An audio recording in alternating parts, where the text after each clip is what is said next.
Some wounds never heal, especially when they come from the people who should love you most. For 24 years, Miriam Haskins heard the same cruel words from her father every single day. In Cedar Ridge, everyone knew Jed Haskins thought his daughter was worthless, too heavy, too plain, destined to die alone. Then Weston Kane rode into town. This giant cowboy was 6'6" of quiet strength. When he heard Jed insulting Miriam, he walked straight to her and declared she would be his wife. The whole town was shocked. Why would a man who could have any woman choose the one everyone had given up on? Before we jump back in, tell us where you're tuning in from, and if this story touches you, make sure you're subscribed, because tomorrow I've saved something extra special for you. The morning sun cast long shadows across the Haskins ranch, painting the weathered barn in shades of gold and amber. Miriam stood at the kitchen window, her calloused hands wrapped around a chipped ceramic mug that had seen better days. Steam rose from the black coffee within, carrying with it the bitter promise of another day under her father's roof. At 24, Miriam had learned to measure time not by seasons or birthdays, but by the rhythm of her father's disappointments. Each dawn brought fresh reminders of how she'd failed to meet his expectations, how she'd grown too broad in the shoulders, too soft around the middle, too stubborn in her ways for any decent man to consider. The ranch itself bore the scars of their strained relationship. What had once been her mother's pride flower boxes beneath every window, herb gardens nestled beside the kitchen door, had long since withered into dust and memory. Jed Haskins had no patience for beauty that served no practical purpose, especially not reminders of the woman who'd left him widowed, with a daughter he never knew how to love. Miriam's mother, Elena, had been the kind of woman who could gentle a wild horse with nothing but her voice and a handful of sugar cubes. She'd possessed a quiet strength that drew people to her like moths to lamplight, and when she died of fever during Miriam's 12th winter, she'd taken with her every soft thing that had ever existed within these walls. Hidden away in the bottom drawer of her mother's old dresser, wrapped in faded blue tissue paper, lay Elena's wedding ring. It was a simple gold band, worn thin from years of hard work and tender touches, but to Miriam it represented everything she feared she'd never have a love that chose to stay, hands that held without hurting, promises kept in the dark hours before dawn. Jed's voice cut through her reverie like a blade through silk. Standing there, gawking won't get the horses fed. She turned from the window to find him filling the doorway, his frame still imposing, despite the years that had etched lines around his eyes and salted his dark hair with silver. At 43, Jed Haskins remained a handsome man, the kind who could charm a widow at church social or talk a banker into extending a loan. It was only behind closed doors, in the presence of his daughter, that his true nature showed itself. You were just wasting time, like always. He stepped into the kitchen, his boots leaving traces of dried mud on the floor. Elena had once kept spotless. Mrs. Caldwell's coming by this afternoon to look at the mare. Make sure you stay out of sight. Don't need you scaring off potential buyers with that sullen face of yours. The words hit their mark, as they always did. Miriam had learned long ago not to flinch visibly, not to give him the satisfaction of seeing how deeply each casual cruelty cut. Instead, she nodded and set down her coffee mug with steady hands. I'll be in the back pasture checking fence line. Good. Maybe the sun will burn some of that pale fat off you. She walked past him without another word, grabbing her father's old hat from the hook by the door. It was too large for her head, but it served its purpose, keeping the sun from her eyes and her tears from his view. The barn smelled of hay and horse sweat, honest scents that reminded her why she rose before dawn each day. Here, among the animals who judged her only by the gentleness of her hands and the reliability of her care, she could almost forget the weight of her father's disappointment. Star, her favorite mare, nickered softly as Miriam approached. The horse was getting on in years, her once brilliant coat now dappled with grey, but her eyes still held the intelligence that had first drawn Miriam's attention during a cattle auction 3 years prior. "Good morning, beautiful girl," Miriam murmured, running her palm along Star's neck. The mare leaned into her touch, and for a moment the knot in Miriam's chest loosened just enough to let her breathe. Doc Brennan always said she had a gift with horses, claimed she could read their thoughts better than most folks could read a newspaper. It was one of the few compliments Miriam allowed herself to treasure, coming as it did from a man whose opinion carried weight throughout Cedar Ridge. Thomas Brennan had delivered Miriam into the world and tended to her mother during that final, terrible illness. He'd been the one to tell her, years later when she was old enough to understand, that Elena had possessed the same gentle way with animals. "It's in the blood," he'd said, his weathered hands steady as he examined a colt's injured leg. "Some folks are born knowing how to heal. Others are born knowing how to hurt. Your mama, God rest her soul, was definitely the healing kind." The implication hung unspoken between them that Jed belonged firmly in the second category. As Miriam worked her way through the morning chores, feeding and watering each animal with the methodical care that had become second nature, she tried not to think about Mrs. Caldwell's visit. The widow had been making inquiries about purchasing a horse for her teenage son, and Star was the obvious choice. Gentle enough for an inexperienced rider, but spirited enough to hold a young man's interest. The thought of losing Star created an ache in Miriam's chest that had nothing to do with her father's harsh words. The mare had been her constant companion through some of the loneliest years of her life, a warm presence in the stable when the house became too cold to bear. But Jed needed the money. He always needed money these days, though Miriam had never been able to determine exactly where it all went. The ranch was profitable enough, their cattle healthy and their hay fields productive.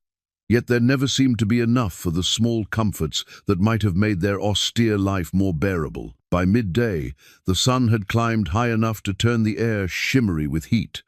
Miriam had finished mending a section of fence in the far pasture and was making her way back to the barn when she heard the sound of hoofbeats on the main road. She paused in the shade of an old cottonwood, watching as a solitary rider approached the ranch. Even at a distance, there was something about the man that commanded attention. He sat his horse with the easy confidence of someone born to the saddle, his broad shoulders straight, despite what had obviously been a long journey. As he drew closer, Miriam found herself holding her breath.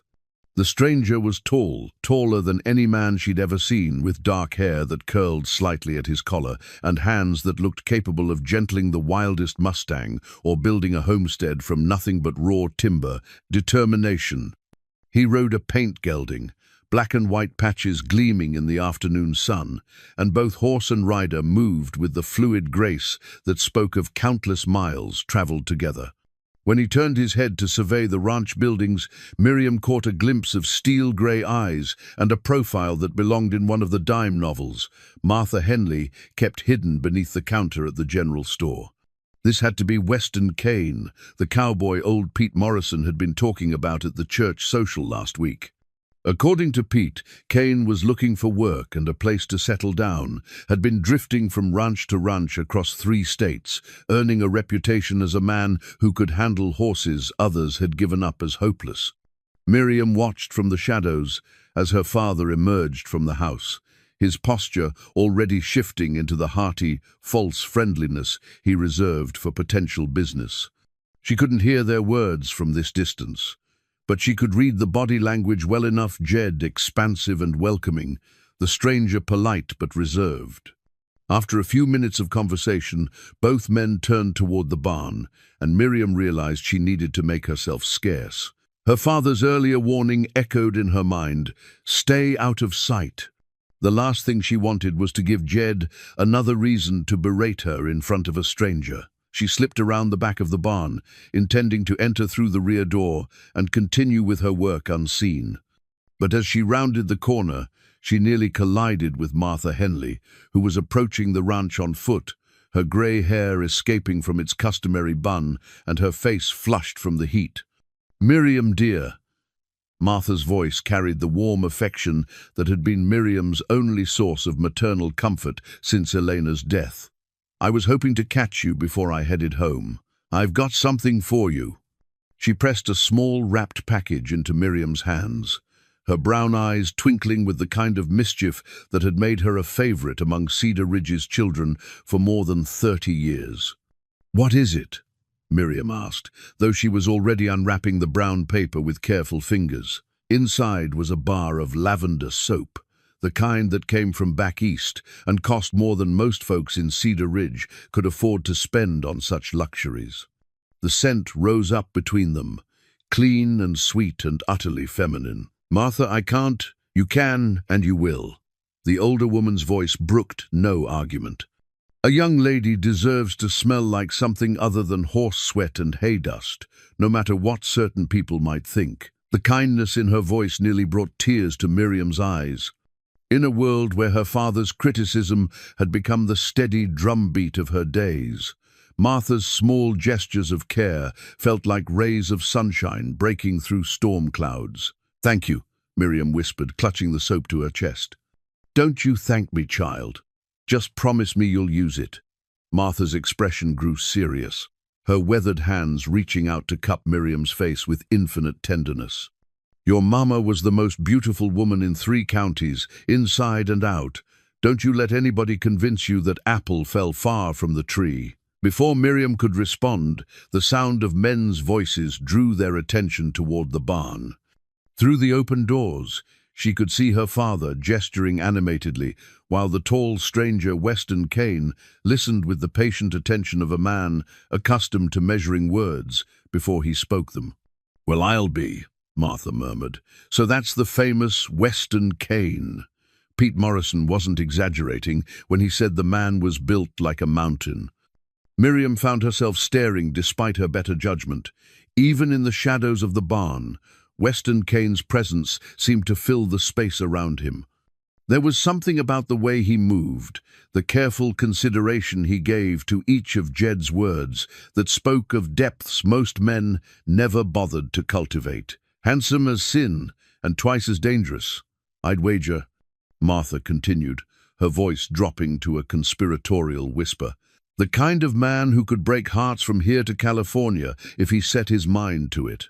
"Martha," Miriam protested, though she couldn't quite tear her gaze away from the scene unfolding in the barn.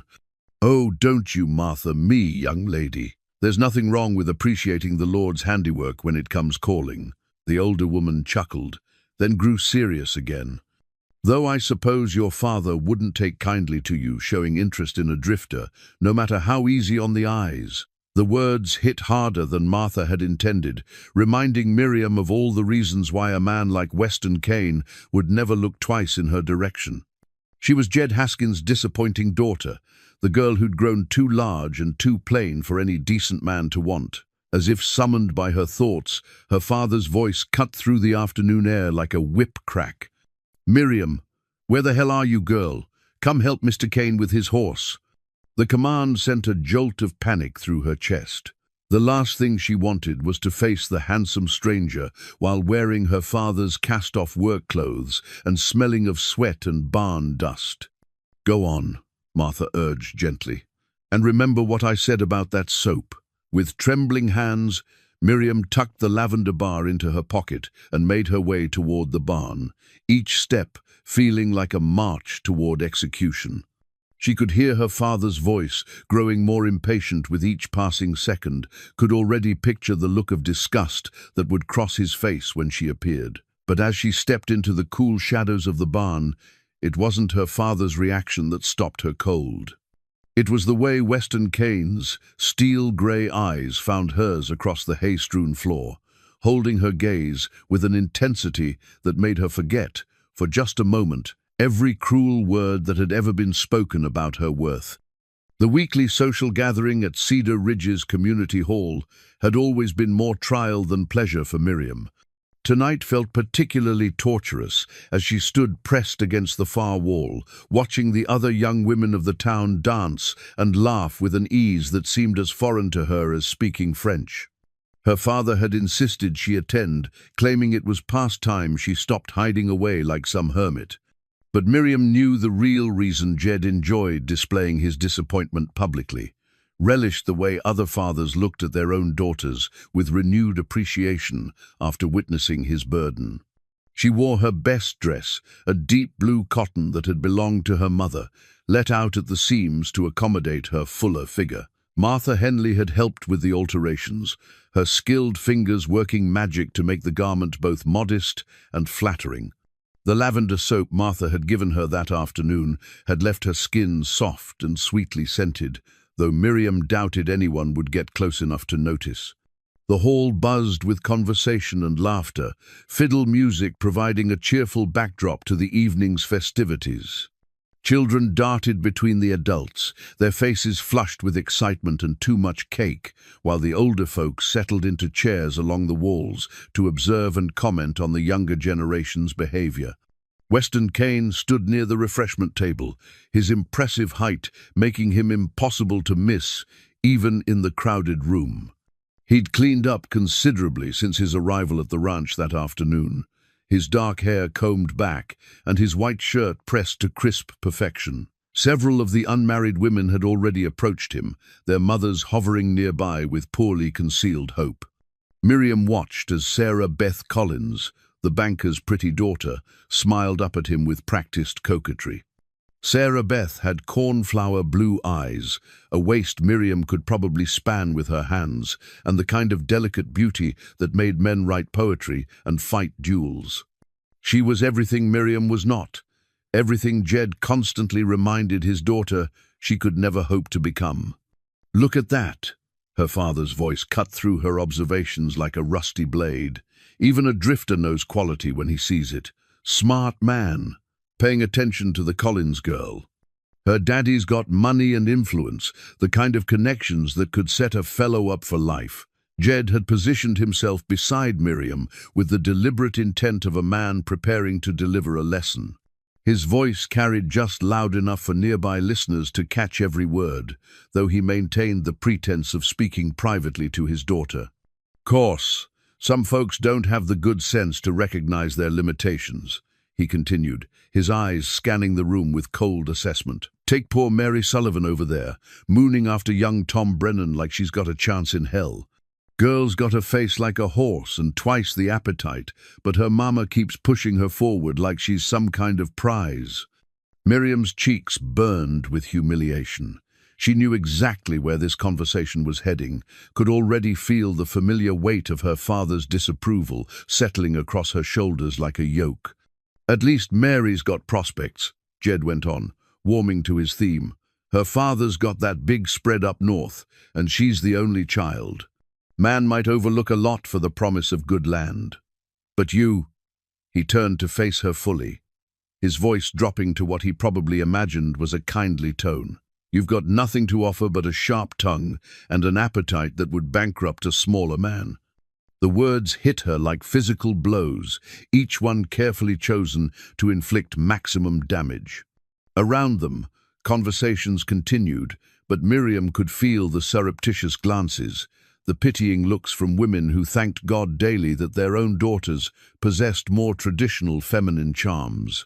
"Course, I blame myself," Jed continued, his voice rising again as if the thought had just occurred to him. "Should have remarried when you were younger. Found you a mother who could have taught you the things a woman needs to know." But after losing Elena, he shook his head sadly, playing the part of the grieving widower to perfection. "I suppose I let sentiment get in the way of practicality." Across the room, Weston Kane's attention had shifted from Sarah Beth Collins to the conversation taking place near the wall. His steel-grey eyes found Miriam's face, and she saw something flicker in their depths: recognition, perhaps, or understanding. Whatever it was, it made her stomach clench with fresh humiliation. "The thing is," Jed was saying, his voice now carrying clearly across the immediate area, "a man wants a woman who can make him proud, someone he can show off to his friends and neighbors, someone who'll give him strong sons and manage his household with grace and economy." He gestured vaguely in Miriam's direction without actually looking at her. "What man wants to saddle himself with a wife who eats him out of house and home and scares the livestock with her sullen disposition?" The laughter that followed was scattered and uncomfortable, but it was laughter nonetheless.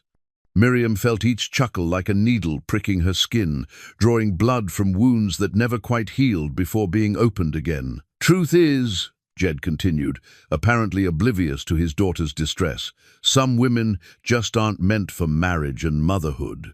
It's not their fault. Exactly, the Lord has his reasons for making some folks differently. But facts are facts, and the sooner a person accepts their lot in life, the easier things get for everyone involved." He paused, letting his words sink in before delivering the final blow. "Take Miriam here," he said, finally acknowledging her presence with a careless wave of his hand. 24 years old, and never so much as had a beau. Smart girl, good with horses, but let's be honest, she's going to die alone without sons to carry on the family name. No point pretending otherwise. The silence that followed was deafening. Miriam felt as though every person in the hall was staring at her, their faces reflecting everything from pity to relief that they weren't in her position. She wanted to run, to disappear into the night, and never face another human being as long as she lived. Instead, she stood frozen in place, her hands clenched so tightly at her sides that her nails drew blood from her palms. That's when Weston Kane moved. He crossed the room with the purposeful stride of a man who had made a decision and intended to see it through. Conversations stopped mid-sentence as people tracked his progress, the crowd parting before him like water before the prow of a ship.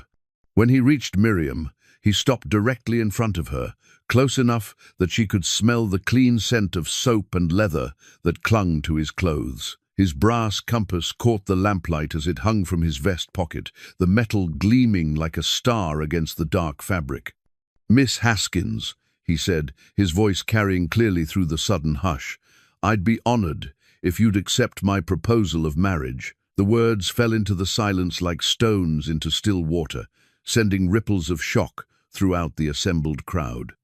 Miriam stared up at him, certain she had misheard, that the stress of her father's public humiliation had finally caused her mind to snap completely. "I beg your pardon?" she whispered. Weston's grey eyes never left her face. "I'm asking you to be my wife," he said simply, "if you'll have me." Behind him, Miriam could see the faces of the crowd. Sarah Beth Collins, with her mouth hanging open in shock. Mrs. Patterson clutching her chest as if she might faint. Doc Brennan wearing an expression of surprised approval. But it was her father's face that drew her attention, the way his practiced smile had frozen into something brittle and dangerous. "Now, see here," Jed began, stepping forward with the bluster of a man whose authority had been challenged. "I don't know what kind of game you're playing, but—" "No game," Weston interrupted, his gaze still fixed on Miriam. "I heard what you said about your daughter, Mr. Haskins, about how she'll die alone. I'm here to tell you that you're wrong." He reached into his vest pocket and withdrew the brass compass, its surface worn smooth by countless hands. "This belonged to my father," he said, pressing it into Miriam's trembling fingers. "He told me it would always point me toward true north, toward the thing I needed most. Today, it led me to you." The compass was warm from his body heat, its weight solid and reassuring in her palm. Miriam looked down at it, then back up into Weston's face, searching for some sign that this was all an elaborate joke. "I don't understand," she managed. "Don't need to understand," he replied gently. "Just need to say yes or no. Will you marry me, Miriam Haskins?" The use of her given name, spoken with such quiet respect, nearly undid her completely. When was the last time someone had said her name like it mattered, like it belonged to a person worthy of consideration? "You don't know me," she protested weakly. "I know enough." His voice remained steady, patient. "I know you're gentle with horses. I know you work harder than most men twice your size. I know you've got kind hands and a good heart, and that's more than most folks can say." Around them, the crowd pressed closer, straining to hear every word of this unprecedented drama. Miriam could feel their collective breath on her neck, their excitement at witnessing something that would be talked about for years to come. "This is ridiculous," Jed sputtered, his face flushing red with embarrassment and rage. "You've known her for less than a day. You can't possibly." "With respect, sir," Weston said, finally turning his attention to Jed, "I don't recall asking your opinion. I'm asking your daughter." The quiet authority in his voice silenced Jed more effectively than any shout could have done. For the first time in Miriam's memory, her father seemed to shrink, his bluster deflating like a punctured balloon. Weston turned back to her, and the expression on his face was so gentle, so utterly without mockery, that it made her chest ache with hope and terror in equal measure. "What do you say, Miriam? Will you take a chance on a wandering cowboy who thinks you're worth more than all the pretty girls in 3 counties? The compass seemed to pulse in her hand, its metal warming under her touch. She thought of her mother's wedding ring, hidden away in tissue paper like a broken promise. She thought of all the years of her father's criticism, all the nights she'd lain awake, wondering if she truly was as worthless as he claimed.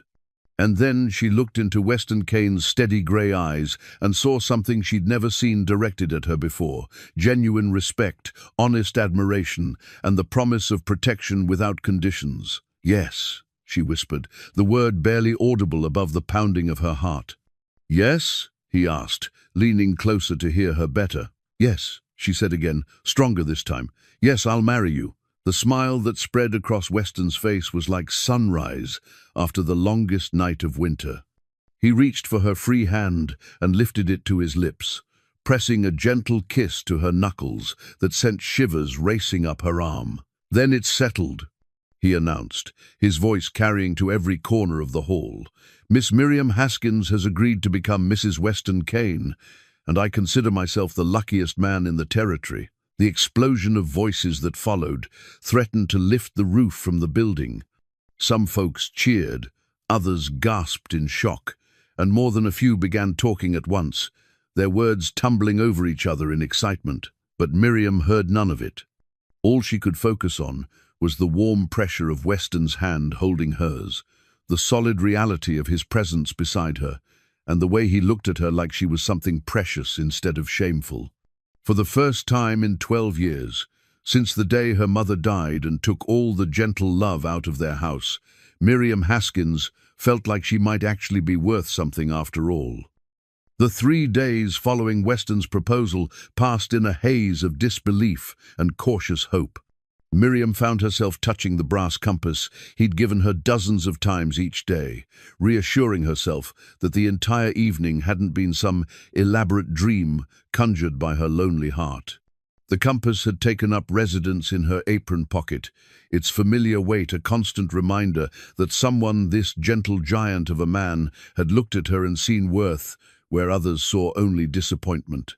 She'd spent the previous evening studying her reflection in her mother's old mirror, trying to see what Weston Kane might have glimpsed in her face. The morning sun painted the kitchen in shades of gold as Miriam worked on her secret project. Hidden away in the bottom of her hope chest, wrapped carefully in an old sheet, lay a quilt she'd been piecing together for the past 2 years. The pattern was called Double Wedding Ring, each interlocking circle sewn from scraps of fabric she'd saved from worn-out dresses and household linens. Every stitch had been taken during stolen moments when her father was away from the house, every piece cut and arranged, with the desperate hope that someday she might have a home of her own to make beautiful. Now, as she spread the nearly finished quilt across her narrow bed, she could hardly believe that someday might actually come. The fabric told the story of her life in colors and textures, patches from her mother's favorite blue dress, pieces of the yellow curtains that had once brightened the kitchen windows, fragments of the green tablecloth Elena had embroidered with daisies during her final summer. Each ring represented a dream Miriam had barely dared to acknowledge, even to herself. A knock at the front door interrupted her reverie, and she quickly folded the quilt away before hurrying to answer. Her heart skipped when she found Weston standing on the porch, his hat in his hands, and an expression of nervous determination on his face. "Good morning, Miss Haskins," he said formally. "I was hoping we might have a word." "Of course," she replied, suddenly conscious of her work dress and flour-dusted apron. Would you like to come in? I could make coffee. Actually, I was thinking we might take a walk. If you're agreeable, that is. The suggestion sent a flutter of panic through her chest. Walking together, alone, seemed so intimate, so presumptuous. What if someone saw them? What if her father returned early from town and found them together? As if reading her thoughts, Weston added gently, "We could stay close to the house. I just thought it might be easier to talk without walls listening." His understanding of her concerns touched something deep in her chest. Here was a man who noticed her discomfort and sought to address it without making her feel foolish or overly cautious. "Let me get my shawl," she said. They walked slowly around the perimeter of the kitchen garden, their pace unhurried and comfortable. Weston's hands were clasped behind his back, and he seemed content to let the silence stretch between them while Miriam gathered her courage to speak. "I keep expecting to wake up," she finally admitted, her voice barely above a whisper. "I keep thinking this must all be some kind of mistake." Weston stopped walking and turned to face her, his grey eyes serious but kind. "What kind of mistake?" "You don't really know me," she said, the words tumbling out in a rush. "You don't know that I burn biscuits more often than not, or that I'm clumsy with needlework, or that I sometimes talk to the horses like they can understand every word I say." A smile tugged at the corners of his mouth. "Do they talk back?" The unexpected question caught her off guard, and she found herself smiling despite her nervousness. "Sometimes it feels like they do. Star, especially. She's got opinions about everything. The grey mare, I noticed her yesterday. She's got intelligent eyes. She was the first horse I ever bought with my own money." Miriam said, surprised by how easy it was to talk to him. "Father said I was foolish, that she was too old to be worth the price, but I knew she was special. What made you so sure?" Miriam considered the question, remembering that day at the auction when Star had caught her attention. The way she held herself, I suppose. She'd been mistreated. You could see it in how she flinched when the men approached her stall. But there was still dignity in her bearing, still trust in her eyes for the right person. I knew that if someone would just treat her with kindness, she'd be the best horse they ever owned. Weston was quiet for a long moment, and when he spoke, his voice carried a weight that made her look up into his face. "I reckon that's how I feel about you," he said simply.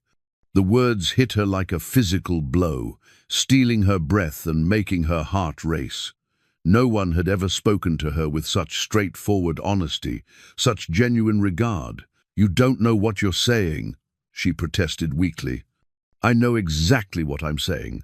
He reached out slowly, giving her time to pull away if she chose, and took her hand in his. His palm was warm and calloused from years of hard work, but his touch was gentle. "I've been drifting for 5 years, Miriam. 5 years of working other men's ranches, sleeping in other men's bunkhouses, never staying anywhere long enough to put down roots. You know what I learned in all that time?" She shook her head, not trusting her voice. "I learned that most folks are so busy looking at the surface of things that they miss what really matters. They see a pretty face and think that's enough to build a life on. They see money or status and convince themselves that's what love looks like." His thumb brushed across her knuckles, the simple gesture sending warmth up her arm. "But I also learned to recognize real quality when I see it. The way you gentle those horses, the respect Doc Brennan has for your judgment, the way Martha Henley's face lights up when she talks about you, that tells me everything I need to know about the kind of woman you are. My father—" "Your father's a fool," Weston said bluntly, then immediately softened his tone.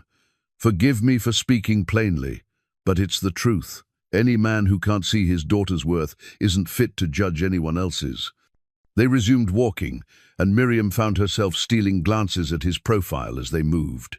He was even more handsome in the morning light, but it was the steadiness in his manner that truly drew her. There was no urgency about him, no sense that he was performing for her benefit or trying to charm her into compliance. "Can I ask you something?" she ventured after a few minutes. "Anything." "Why me? Really? I saw how Sarah Beth Collins was looking at you at the social.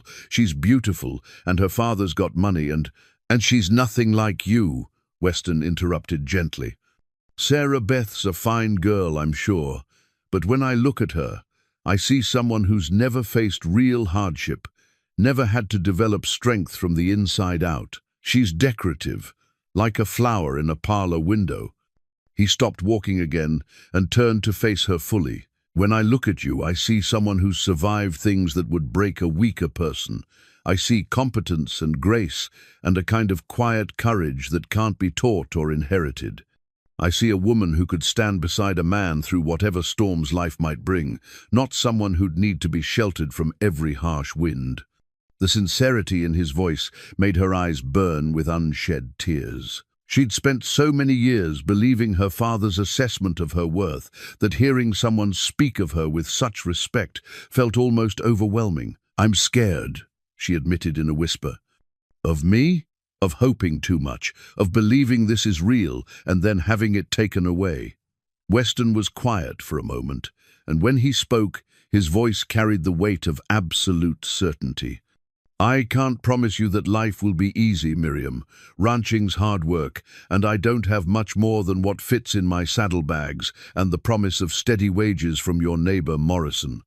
But I can promise you this, as long as there's breath in my body, you'll never have to doubt your worth again. You'll never have to wonder if you're loved." The simple declaration broke something open in her chest, releasing tears she'd been holding back for years. Weston stepped closer and, after a moment's hesitation, pulled her into his arms. She fit against him perfectly, her head tucked beneath his chin, her face pressed to the solid warmth of his chest. He smelled of leather and soap, and something indefinably masculine that made her feel safe in a way she'd almost forgotten was possible. "It's all right," he murmured against her hair. "It's all right to cry. Lord knows you've earned the right." They stood like that for several minutes, Miriam allowing herself to grieve for all the years of loneliness and self-doubt, while Weston simply held her and let her tears soak into his shirt. When she finally pulled back, embarrassed by her display of emotion, he reached up and gently wiped the dampness from her cheeks with his thumbs. "Feel better?" he asked softly. She nodded, not trusting her voice. "Good. Now I have something important to ask you." The serious tone in his voice made her look up into his face, searching for clues about what might be coming. "I know this is all happening quickly," he said. "Maybe too quickly for some folks' comfort, but I'm not a man who believes in long courtships when I know my own mind. The question is, how soon would you be willing to marry me?" The directness of the question made her heart race. I don't know. How soon were you thinking?" "As soon as it can be arranged properly. A week, maybe 2 at the outside. I know it's not much time to prepare, but—" "Yes," she said, the words slipping out before she could stop it. "Yes? Yes. A week would be fine, more than fine." She took a deep breath, drawing courage from the warmth in his eyes. "I don't need time to prepare myself to be happy." The smile that spread across his face was brilliant enough to rival the morning sun. He reached for her hands again, lifting them to his lips to press gentle kisses to her knuckles. "Then we'd better get started planning a wedding," he said. "And Miriam?" "Yes?" "That quilt you've been working on, the one with the wedding ring pattern." Her face flushed with embarrassment at being caught. "How did you—" "I saw a corner of it when you were folding it away this morning. It's beautiful work." His voice grew soft, almost reverent. "I'd be honored if you'd finish it for our marriage bed." The thought of sharing a bed with this gentle giant of a man sent heat racing through her veins, but it was a warmth born of anticipation rather than fear. For the first time in her life, Miriam Haskins began to believe that happiness might actually be within her reach. The carved wooden horse appeared on Miriam's windowsill 3 days before their wedding, catching the morning light like a small miracle. She discovered it while preparing breakfast, the smooth maple gleaming golden in the dawn rays that slanted through the kitchen window.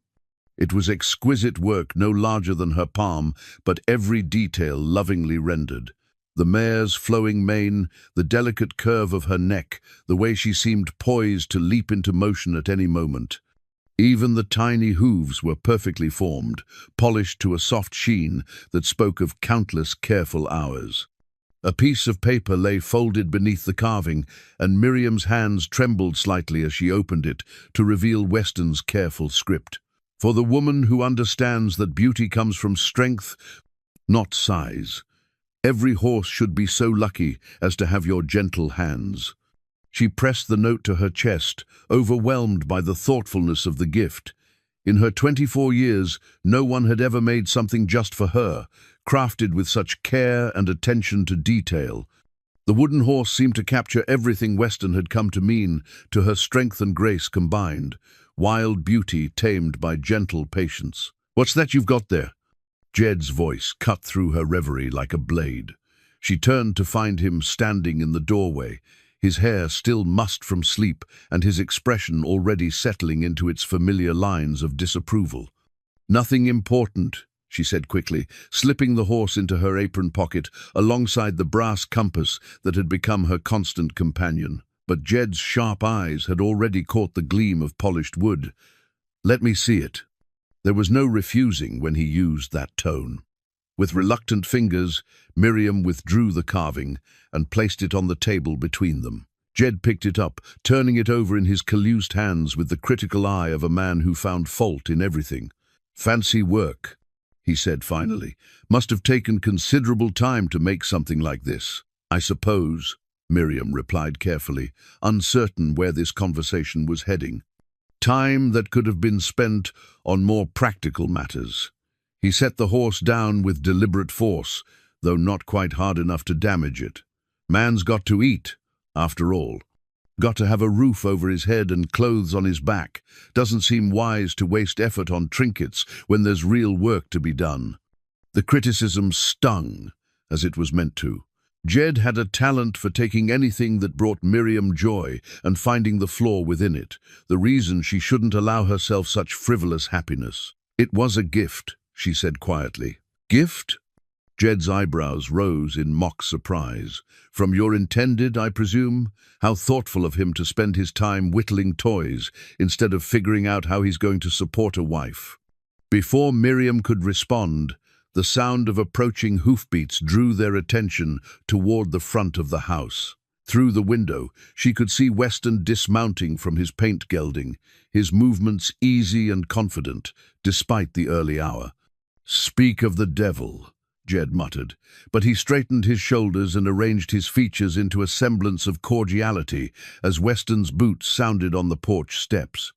The knock that followed was firm but respectful, the knock of a man who understood his place but wasn't cowed by it. "Come in," Jed called, and Weston entered, removing his hat as he crossed the threshold.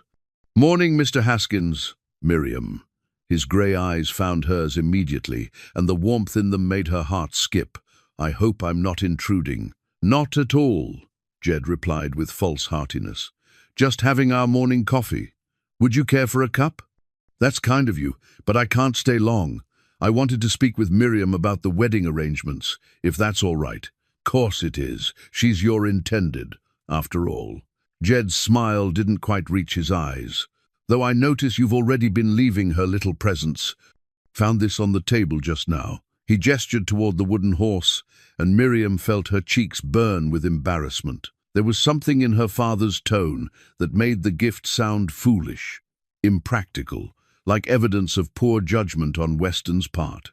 But when Weston looked at the carving, his expression remained calm and untroubled. "I hope you like it," he said simply, addressing Miriam rather than her father. "I noticed how gentle you are with Star, and I thought you might appreciate having a horse you could keep with you always." The straightforward honesty of his words diffused whatever criticism Jed had been preparing. How could anyone find fault with such simple thoughtfulness? "It's beautiful," Miriam said softly. "I've never seen such fine work." "My father taught me to carve when I was a boy," Weston explained. "Said idle hands were the devil's playground, and a man should always be creating something instead of destroying it." There was wisdom in that philosophy, Miriam thought, and she found herself wondering what other lessons Weston's father had passed down to his son. The brass compass spoke of a man who valued direction and purpose. The carved horse revealed an artist's soul hidden beneath the cowboy's practical exterior. "Your father sounds like a wise man," she said. He was. A shadow crossed Weston's features, there and gone so quickly she might have imagined it. "He's been gone these past 3 years, but I try to live by the things he taught me." "What happened to him?" Miriam asked gently, then immediately regretted the question when she saw Weston's jaw tighten. "Fever took him during a hard winter. Nothing the doc could do." His voice remained steady, but she could hear the old grief beneath the words. "He died knowing I'd never settled down, never given him grandchildren to carry on the family name. I've regretted that every day since." The admission hung in the air between them, heavy with meaning. Miriam understood now why Weston had been so certain about his proposal, why he'd spoken of not believing in long courtships. He'd lost time with his father, lost the chance to share his happiness, and he wasn't willing to risk losing any more precious moments to uncertainty. "Well," Jed said after a moment, his voice cutting through the emotional weight of the conversation, "dead men don't care about grandchildren. It's the living that matter." The casual cruelty of the statement made Miriam wince, but Weston's expression didn't change. If anything, he seemed to grow more still, more watchful, like a man taking careful measure of a potential threat. "You're right, of course," he said mildly. "The living do matter. That's why I wanted to speak with Miriam about our future." He turned his attention back to her, and the tenderness in his eyes made her forget, for a moment, that her father was watching everything with his cold, calculating gaze. "I've spoken with Reverend Matthews about performing the ceremony," Weston said. "He's available Saturday afternoon, if that suits you." Saturday, 3 days away. The reality of it made her stomach flutter with a mixture of excitement and terror. "Saturday would be perfect," she managed. "Good. And I've been thinking about where we'll live." His voice grew more confident as he moved into practical matters. "Pete Morrison's offered me steady work and a small cabin on his property. It's not much, 2 rooms and a kitchen, but it's clean and sound, with good windows for light. We could make it comfortable." The thought of having her own home, no matter how modest, filled Miriam with a joy so intense it was almost painful. 2 rooms and a kitchen sounded like a palace compared to the constant tension of living under her father's roof. "That sounds wonderful," she said. "Course, you'll want to bring your personal things," Weston continued. "Clothes, keepsakes, anything that's important to you. I know it's not much notice, but—" "She won't be taking much," Jed interrupted smoothly. "Most of what she's got belongs to the ranch anyway. Work clothes, practical things, nothing fancy." Miriam felt something cold settle in her stomach. She thought of her mother's wedding ring, hidden away in the dresser drawer, her few precious books, the quilt she'd been working on, the small collection of things that made her feel connected to the mother she'd lost. "Actually," she said carefully, "there are some things of my mother's that I'd like to bring, personal items that wouldn't be of use to anyone else." Jed's eyes narrowed. "Like what?" "Her wedding ring, some books she left me, the quilt I've been making." "Books?" Jed snorted. "What do you need with books? You'll have a husband and a household to tend, no time for filling your head with romantic nonsense." Weston stepped forward slightly, not enough to seem aggressive, but enough to draw Jed's attention. "I think it's natural for a woman to want to keep things that remind her of her mother," he said quietly, "especially things as practical as a wedding ring and a quilt." There was something in his tone that suggested the matter wasn't open for negotiation, though he remained perfectly polite. Miriam found herself holding her breath, waiting to see how her father would respond to this gentle but firm challenge to his authority. "I suppose you're right," Jed said finally, his smile tight around the edges. "Though I hope you understand what you're getting yourself into. Girl's always been too sentimental for her own good, filling her head with dreams and nonsense instead of focusing on practical matters." "I think a woman should have dreams," Weston replied simply. "Makes life worth living."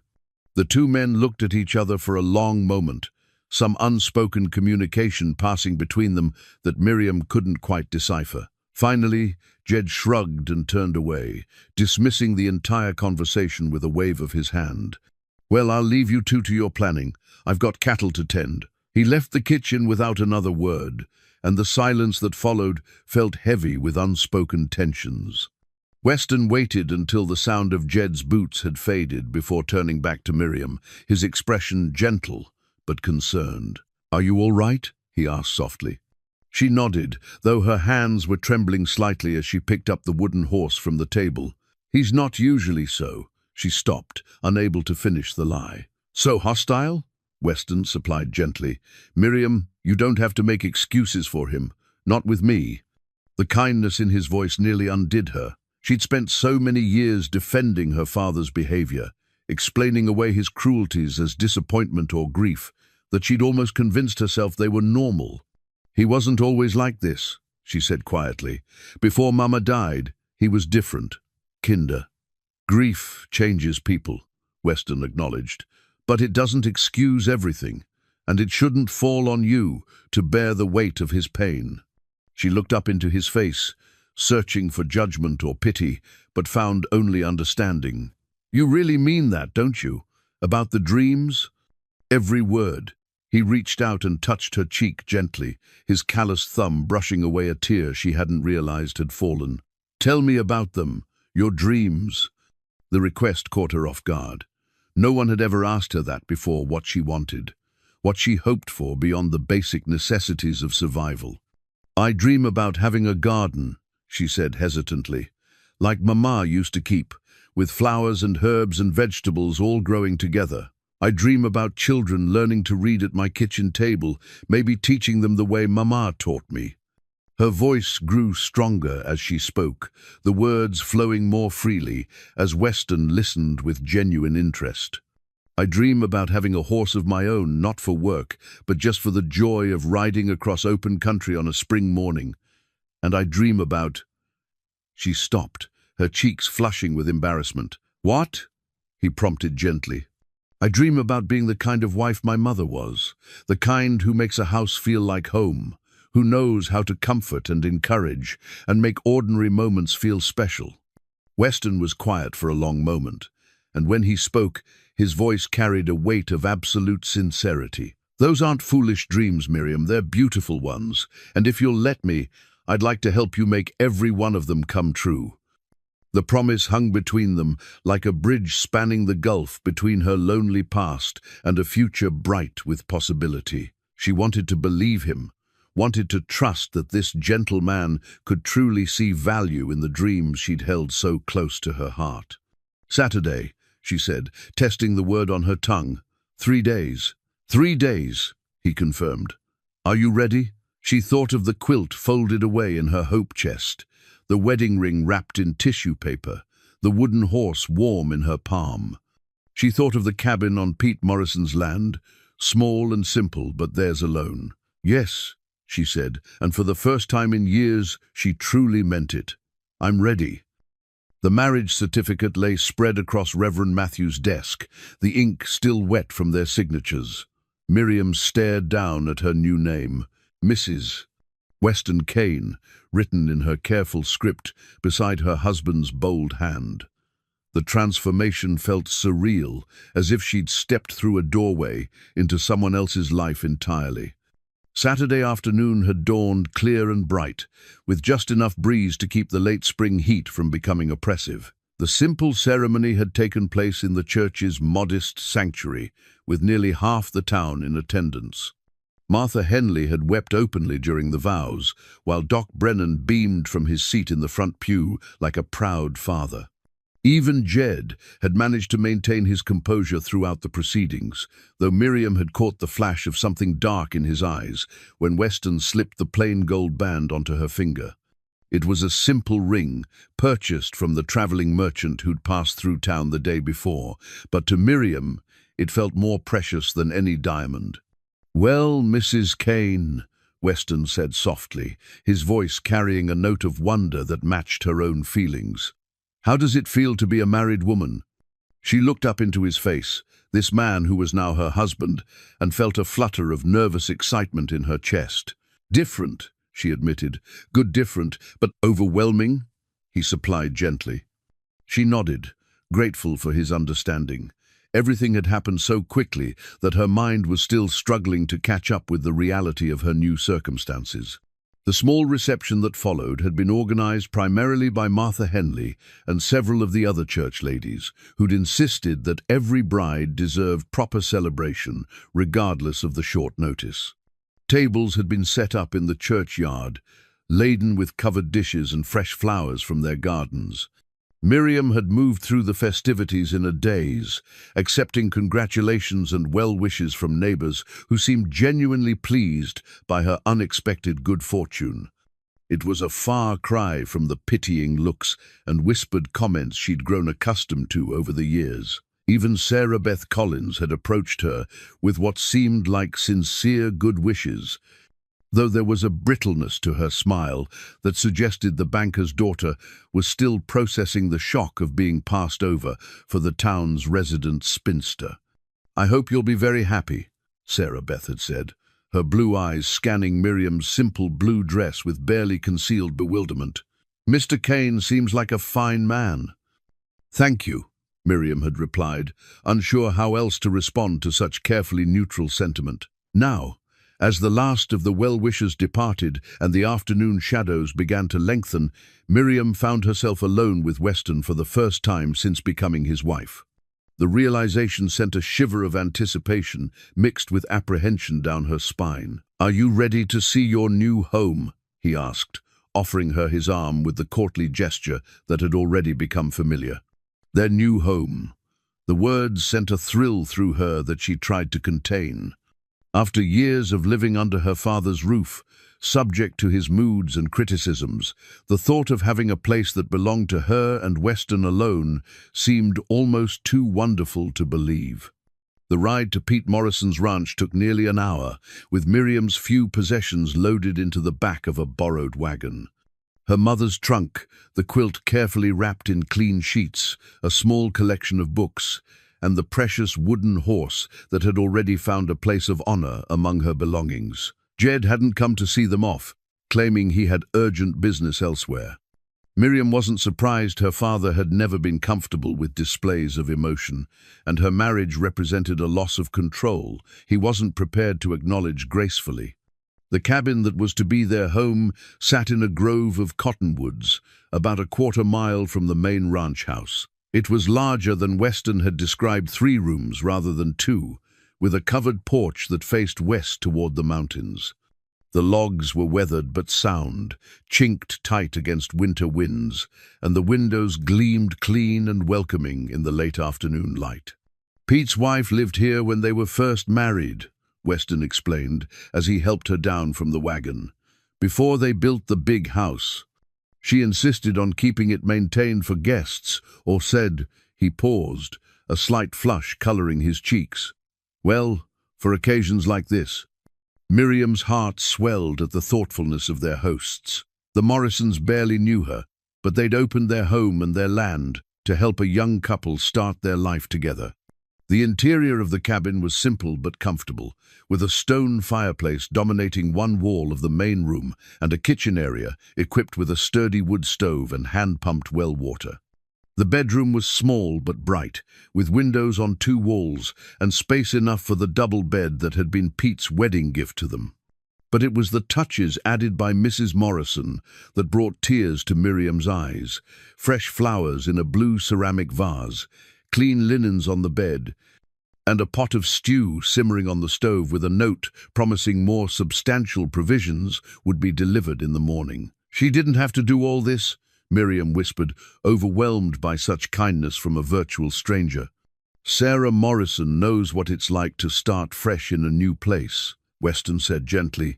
"She and Pete came out here with nothing but hope and determination 20 years ago. I think she remembers what a difference small kindnesses can make." They spent the evening unpacking Miriam's belongings and arranging them throughout the cabin. Her mother's books found homes on the simple wooden shelves Weston had built beside the fireplace, while Elena's wedding ring took its place in a small jewelry box on the dresser in their bedroom. The quilt was spread across their marriage bed with reverent care, its intricate pattern of interlocking rings creating a tapestry of blues and greens that seemed to capture the promise of their future together. As darkness fell and they shared their first meal as husband and wife, Miriam found herself studying Weston's face in the lamplight. He was even more handsome than she'd first thought, but it was the gentleness in his eyes that truly took her breath away. "What are you thinking about?" he asked, catching her stare. "I'm thinking about how different everything is," she said honestly. "This morning I was Miriam Haskins, spinster daughter of a bitter rancher. Tonight I'm Mrs. Weston Kane, sitting in my own kitchen, married to the most wonderful man I've ever known." Weston's smile was soft and pleased. "And how does that feel?" "Terrifying," she admitted with a shaky laugh. "Like I might wake up tomorrow and find out it was all a dream." He reached across the small table and covered her hand with his thumb tracing gentle circles across her knuckles. "It's not a dream, Miriam. This is real. We're real. And tomorrow you'll wake up as Mrs. Kane in your own bed, in your own home, loved and cherished, exactly as you deserve to be." The simple declaration made her eyes burn with grateful tears. She'd spent so many years believing she was unworthy of love that accepting Weston's devotion felt like learning to breathe underwater. "I don't know how to be a wife," she confessed in a whisper. "What if I disappoint you? What if I'm not what you hoped I'd be?" Weston stood and moved around the table to kneel beside her chair, taking both her hands in his as he looked up into her face. "Listen to me," he said firmly but gently. "You could never disappoint me. You're everything I hoped for and more than I ever dared to dream I might find. You're kind and strong and brave, and I count myself the luckiest man alive that you agreed to marry me." His words washed over her like a healing balm, soothing wounds she'd carried for so long she'd forgotten they were there. "I love you," she said suddenly, the words spilling out before she could stop them. "I know it's too soon, and maybe I shouldn't say it, but—" "It's not too soon," he interrupted, his voice rough with emotion. "And I love you too. I've loved you since that first day when I watched you with the horses and saw how gentle your hands were, how patient your heart was." He stood and drew her to her feet, pulling her into his arms with infinite tenderness. When he kissed her, it was soft and sweet and full of promise, a seal on the vows they'd spoken and the life they were beginning to build together. As they held each other in the lamplight, Miriam felt something she'd never experienced before, the absolute certainty that she was exactly where she belonged, in the arms of a man who loved her not despite her flaws, but because of everything she was. For the first time in 12 years, since the day her mother died and took all the warmth out of her world, Miriam Kane felt truly, completely home. The land deed felt substantial in Miriam's hands, its thick parchment crackling softly as she unfolded it on their kitchen table. 2 months of marriage had passed like a dream, and now this tangible proof that she and Weston were building something permanent together. 40 acres, Weston said, his voice carrying a mixture of pride and disbelief as he traced the property boundaries with his finger. "Good water, decent grazing, and that grove of oaks where we talked about building our own house someday." Miriam studied the official document with its careful script and embossed seal. Mr. Morrison had offered them the land at a price far below its true value, insisting that a young couple deserved the chance to put down roots without being crushed by debt. "It's really ours?" she asked, still hardly daring to believe it. "Really ours," Weston confirmed, his grey eyes warm with satisfaction. "Though we'll be paying Pete back for the next 10 years, it's ours to build on, ours to work, ours to pass down to our children someday." The mention of children sent a flutter of anticipation through her chest. They'd talked about family in the quiet moments between sleep and waking, dreams shared in whispered conversations that felt too precious to speak aloud in daylight. The past 8 weeks had transformed them both. Weston had thrown himself into his work with Pete Morrison's cattle with the dedication of a man who finally had something to work toward besides his next meal and a place to sleep. His steady competence and gentle way with animals had quickly earned him Pete's complete trust, along with increased responsibilities and better wages. For Miriam, the change had been even more dramatic. Away from her father's constant criticism, she'd begun to bloom like a flower, finally given adequate sunlight. The perpetual tension that had marked her features for years was fading, replaced by a quiet confidence that grew stronger each day. She'd established a kitchen garden behind their cabin, coaxing vegetables and herbs from the rich soil, with the same patience she showed the horses. Mrs. Morrison had become a valued friend and mentor, teaching her the finer points of preserving food and managing a household budget. Most importantly, she'd discovered that she possessed a natural talent for healing, both human and animal. When Pete's favorite stallion had injured his leg in a fall, it was Miriam who'd spent hours applying poultices and gentle massage until the horse was sound again. Word of her success had spread, and she'd found herself called upon by neighbors who trusted her hands more than they trusted the traveling veterinarian. "Doc Brennan says I should consider learning more," she told Weston as she folded the deed carefully and placed it in their strongbox. "He's offered to teach me what he knows about medical herbs and wound treatment." "That's a fine idea," Weston replied, pulling her into his arms. "You've got healing hands, Mrs. Kane. Seems a shame not to put that gift to good use." She nestled against his chest, breathing in the familiar scent of leather and soap that had become her idea of home. Mrs. Morrison mentioned that the school teacher position might be opening up next year. "Seems Mrs. Fletcher's husband wants to move back east to be closer to her family. Would you want that, teaching, I mean?" Miriam considered the question seriously.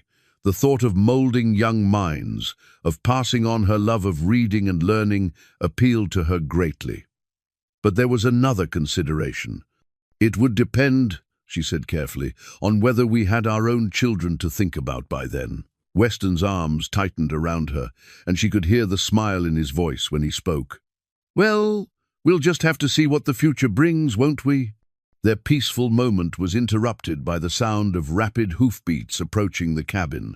Weston stepped to the window, his expression growing concerned as he recognized the rider. "It's Tommy Morrison," he said, already reaching for his hat.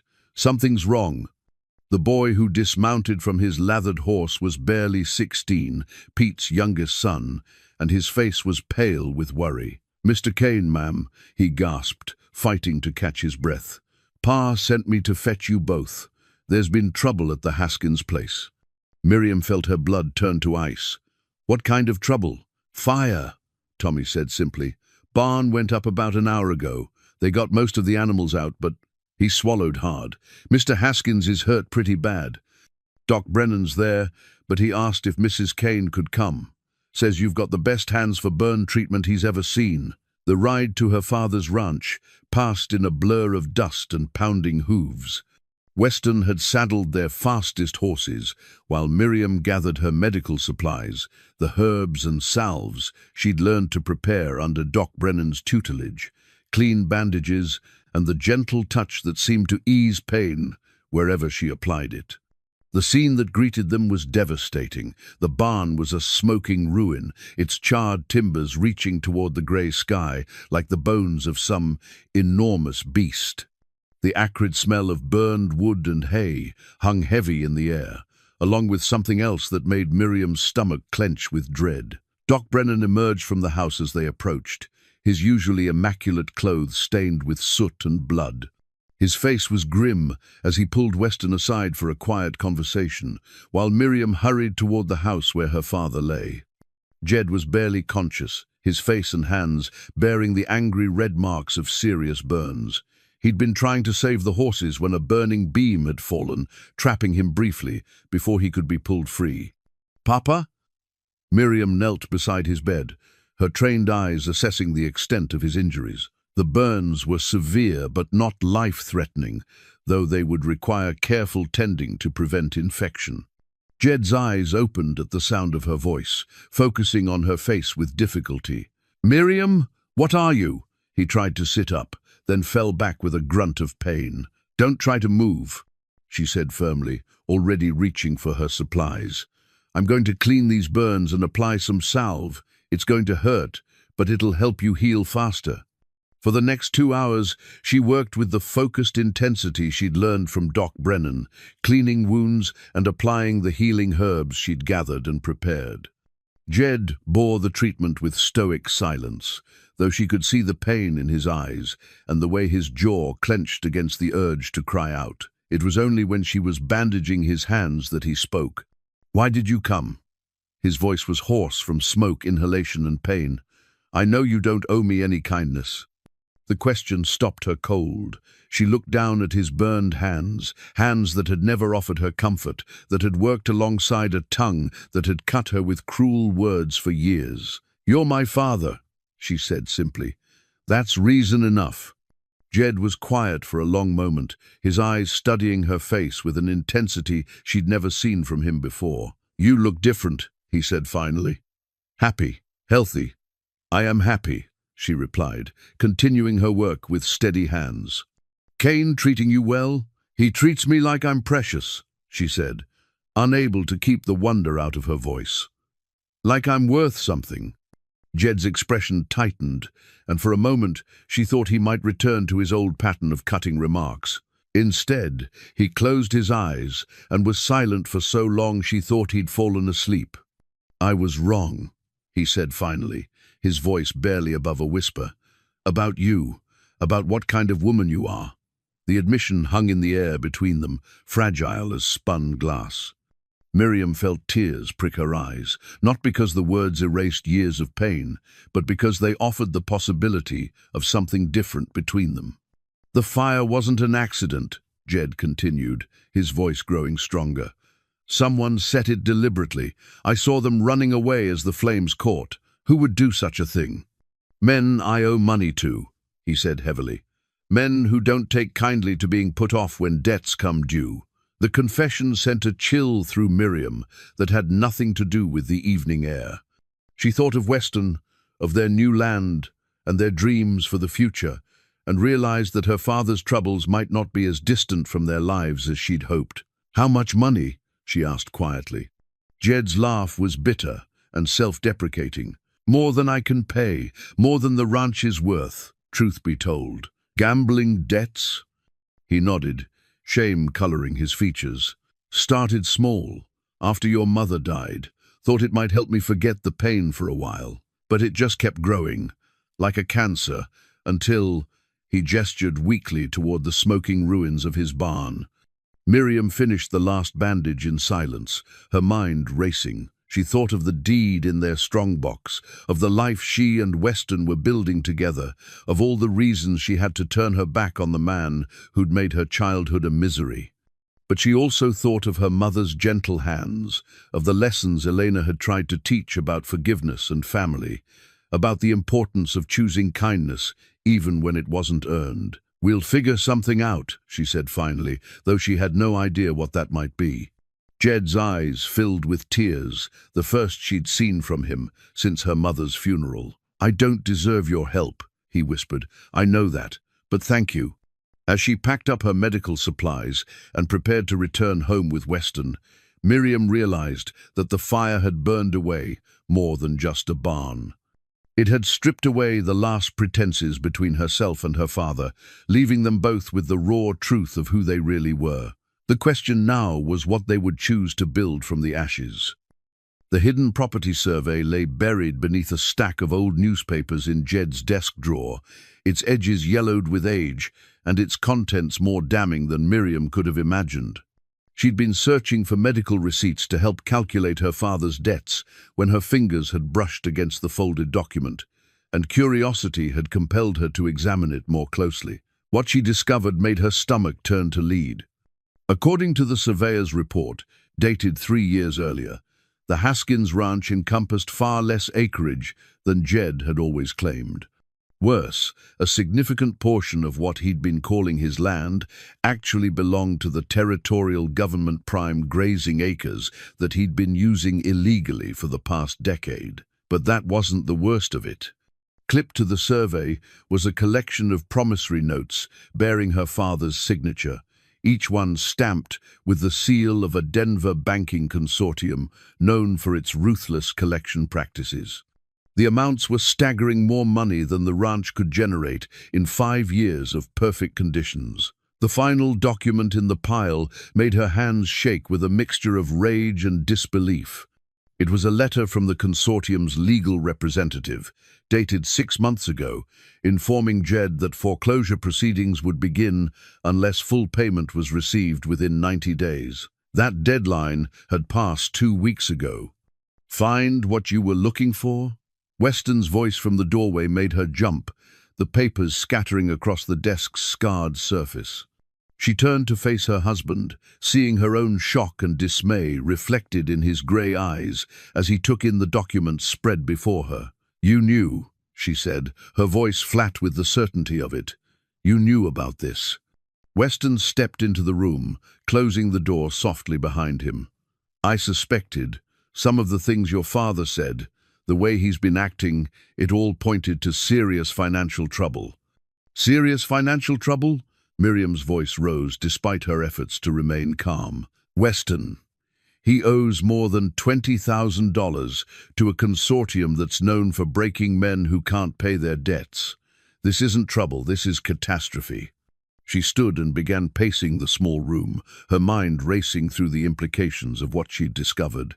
"And the land, half of what he calls the ranch, doesn't even belong to him. He's been grazing cattle on government property for years without permits." "Miriam, did you know that too?" She spun to face him, searching his features for signs of deception. "When you married me, did you know my father was essentially a fraud?"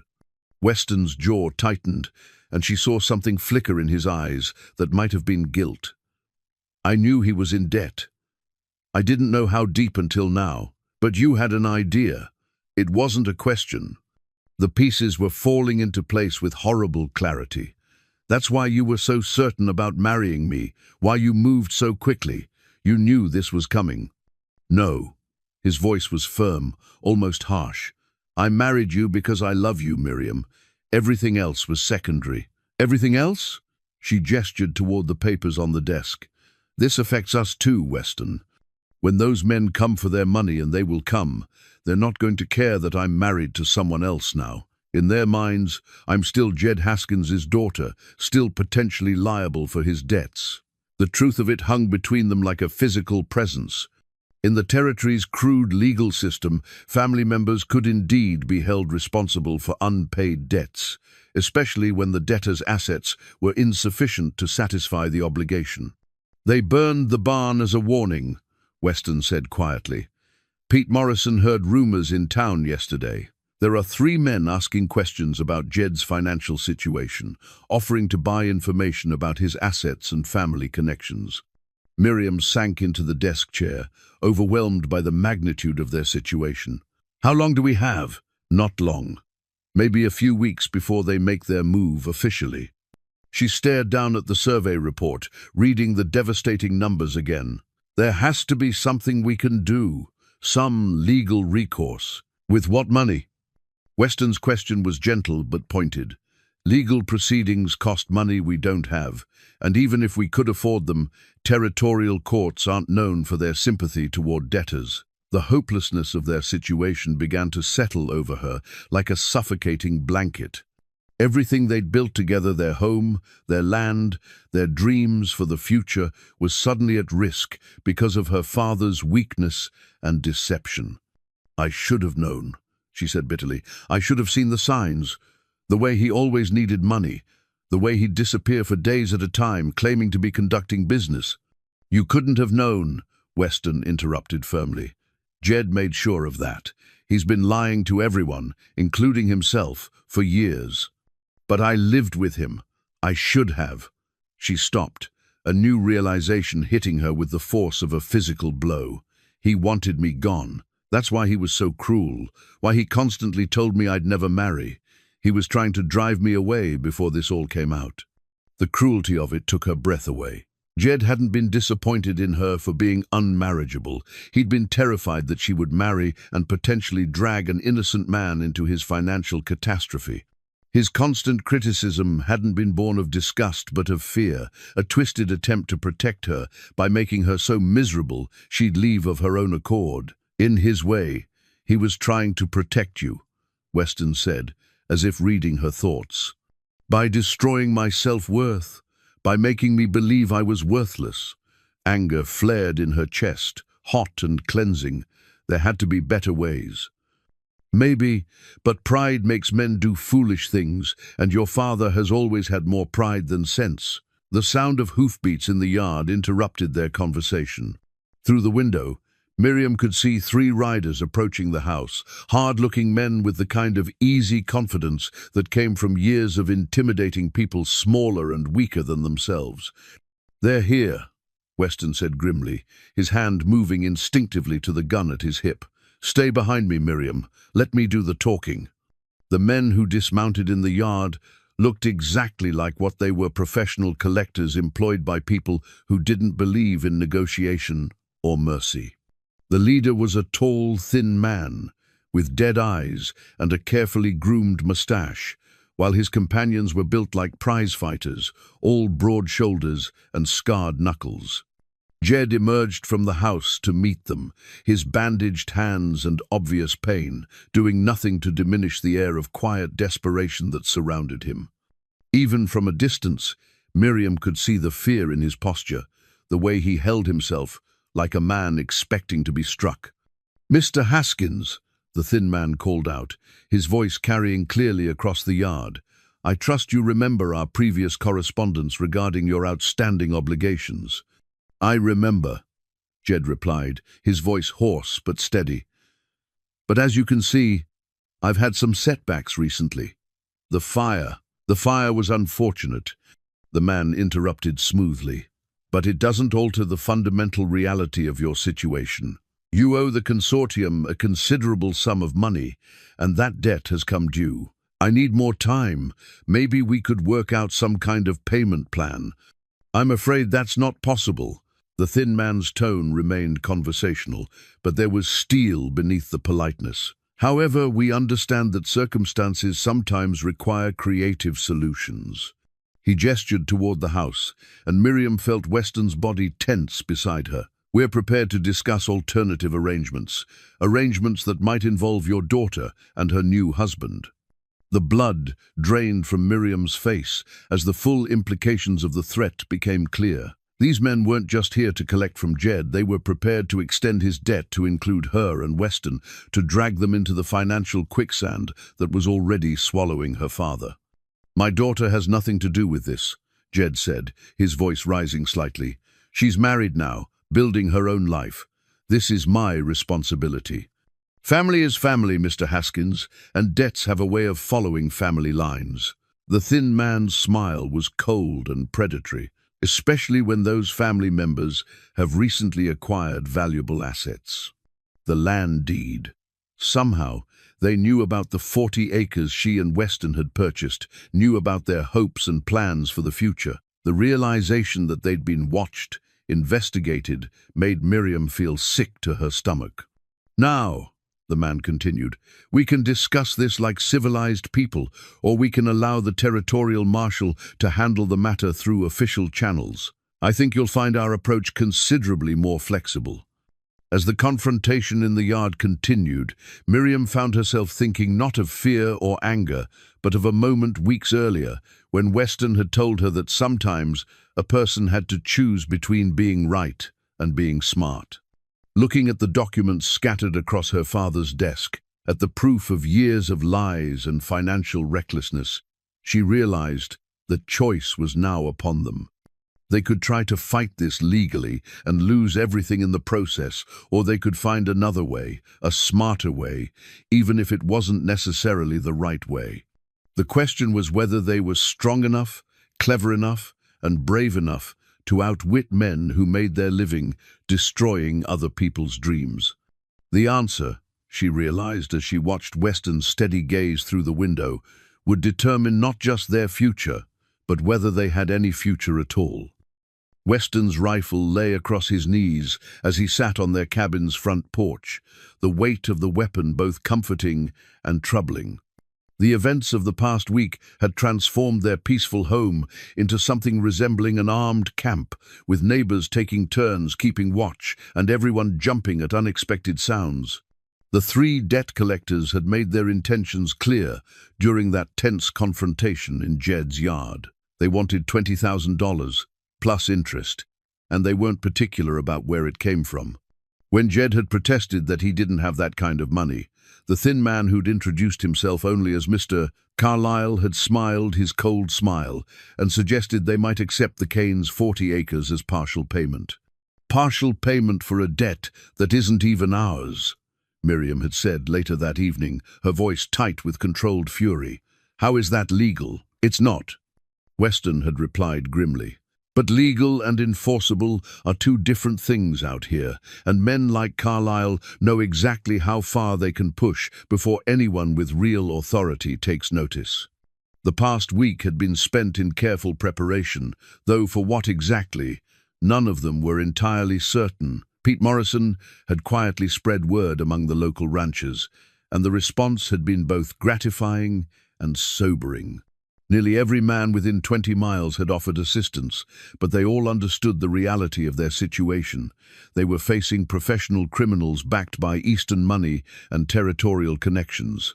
Doc Brennan had been particularly helpful, using his position as the town's most respected citizen to make discreet inquiries about Carlyle and his associates.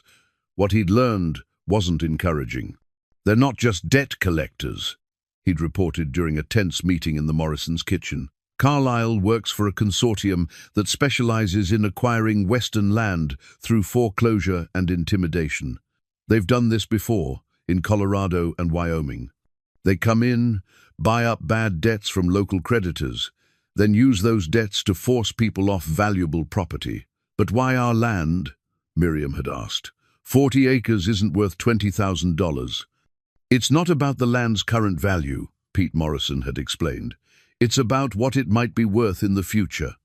There are rumors about a railroad spur being built through this valley within the next 5 years. If that happens, land values will increase tenfold overnight. The revelation had added a new dimension to their crisis. They weren't just fighting to keep their home, they were caught in the middle of a larger scheme to control the region's future development. Now, as Weston watched the sun set behind the mountains, he found himself thinking about his past in ways he'd tried to avoid for years. There were things about his history that Miriam didn't know, things he'd hoped never to have to reveal.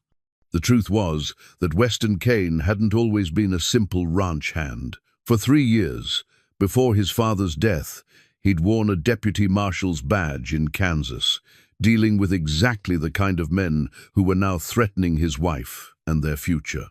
He'd been good at the job, too good, perhaps. His reputation for bringing in dangerous criminals had earned him respect and steady work, but it had also earned him enemies. When his father had fallen ill, Weston had hung up his badge and returned home, grateful for the excuse to leave that life behind. But the skills he'd learned, the contacts he'd made, the understanding of how men like Carlyle operated, all of that remained.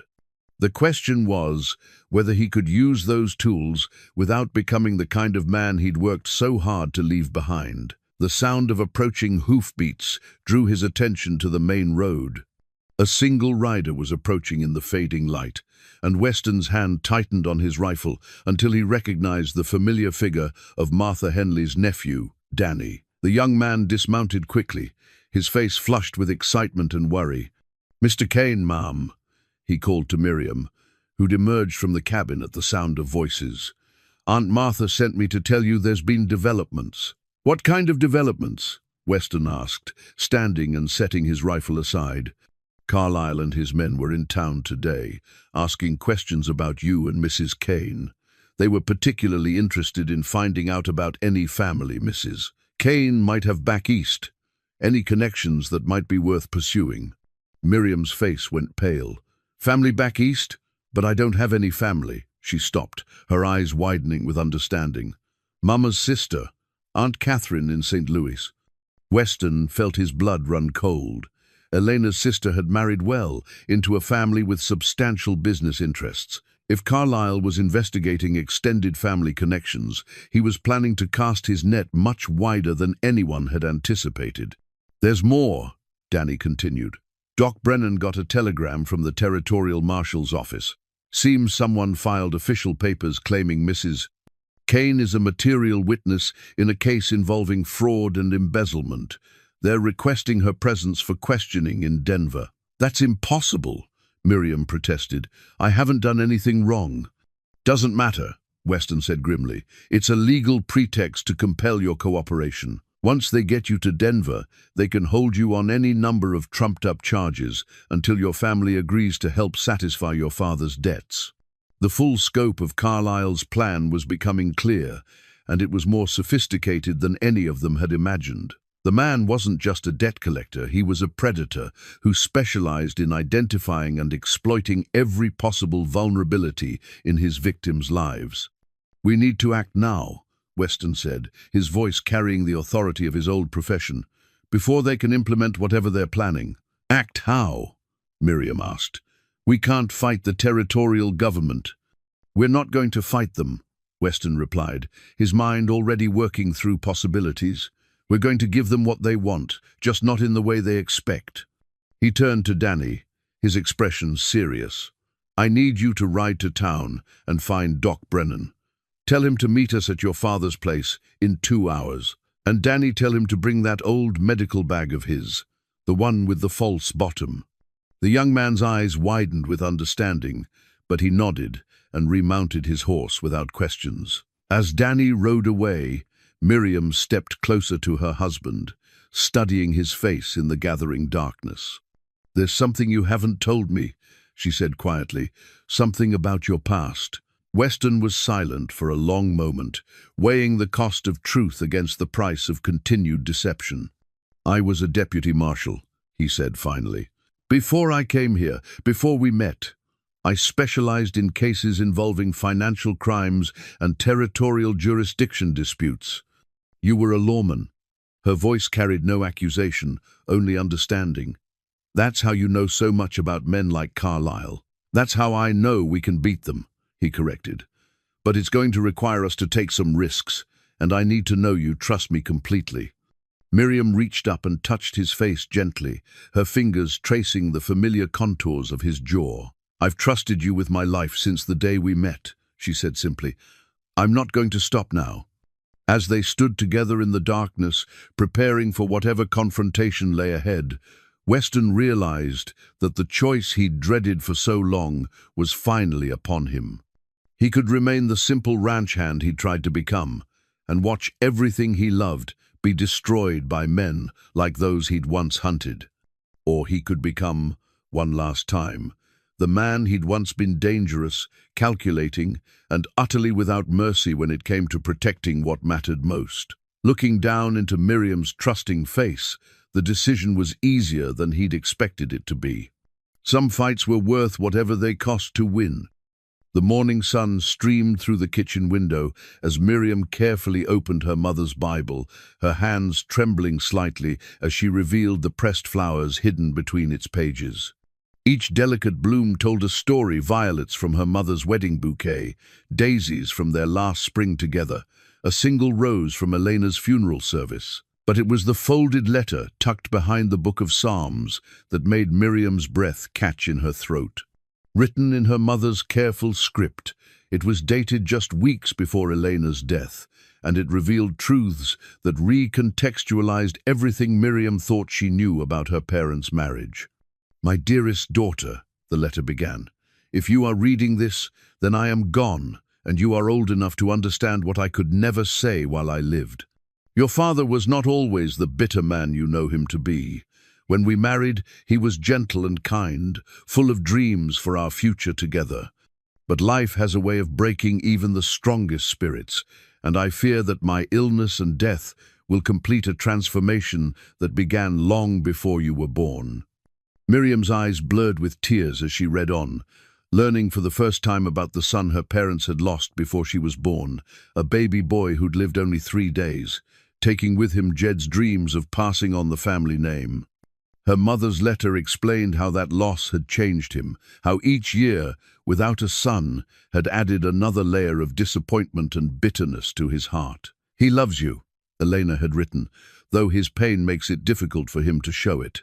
When he speaks harshly, remember that his words come from his own wounded heart, not from any lack of worth in you. You are everything beautiful about both of us, Miriam, and someday you will find someone who sees that beauty as clearly as I do. The letter went on to reveal another shocking truth, that Jed had been gambling even then, using it as an escape from grief he couldn't otherwise bear. Elena had known about the debts, had tried to get him help, but the shame had only driven him deeper into destructive patterns. I pray that you will find it in your heart to forgive him, the letter concluded. Not because he deserves it, but because carrying anger will only poison your own happiness. Be the strong, compassionate woman I know you to be, and perhaps someday you can help heal the wounds that have made our family so broken. Miriam was still crying over the letter when the sound of horses approaching drew her attention to the window. 3 riders were coming up the path, Carlyle and his men arriving exactly as Weston had predicted they would. She quickly folded the letter and placed it back in the Bible, then stepped onto the porch to meet them. Her heart was pounding, but her voice was steady when she spoke. "Mr. Carlyle, I've been expecting you." The thin man dismounted with fluid grace, his cold eyes studying her face as if searching for signs of weakness or deception. "Mrs. Kane, I trust you've had time to consider our previous conversation." "I have," she replied, "and I have something to say to you about my father." Carlyle's eyebrows rose slightly, and he gestured for his companions to remain mounted while he stepped closer to the porch. "I'm listening." Miriam took a deep breath, drawing on reserves of strength she hadn't known she possessed. The words that came out of her mouth were ones she'd never thought she'd hear herself say. "You're right about him," she said clearly. "My father is a weak man who's made terrible choices.